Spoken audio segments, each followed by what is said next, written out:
with KHON2 Weather, Kamakapili. We're going to continue to see some wet and windier weather as we step into the days ahead of us. Highlighting Kaunakakai and Molokai for tomorrow. Scattered showers is 30 up to 50%. That's expected throughout the day with partly cloudy skies. But really, it's about the winds. As you can see, southwesterly direction. But those gusts are starting to tap into that 30-mile-per-hour range. As we get into Wednesday, that sustained winds is actually going to be up to 35 miles per hour with gusts expecting to reach that 55-mile-per-hour mark for some areas. So heads up on that, something to keep our eyes on. So we're going to keep our Makani and our Ua on a moderate level, and everything else is low for now, but our oceans, that's actually going to be jumping up in the days ahead of us.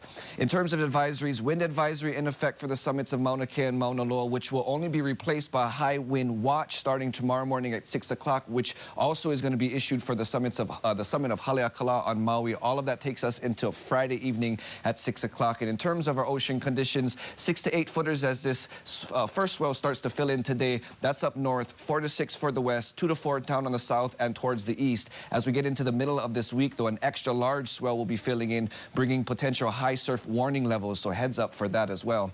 Now, in terms of our Makani, it's really associated with the second cold front, which is going to make its approach starting tomorrow for the west end. Behind that boundary, these numbers, again, will be jumping up to 25 up to 35 miles per hour, especially during the afternoon on Wednesday, and especially if you're not necessarily on the leeward sides where you're going to be seeing the strongest gusts, but if you're on the windward sides for some areas that are really on the bottom of the slopes, some of the mountaintops help to accelerate those winds as it comes down on the windward side. So that's where we can anticipate some of those stronger gusts. But in terms of the timeline when we anticipate these systems to move out, that's looking around Wednesday evening into Thursday, being pushed out towards the east, allowing drier conditions to return. But up until then, we're fast forward to tomorrow morning at 8 o'clock. That first cold front will be over Hawaii Island and making its way out towards the east, while at the same time, that second cold front makes its way towards Kauai, and then that will slowly start to move down the island chain through tomorrow evening through Wednesday as well. And again, relief comes on Thursday into Aloha Friday.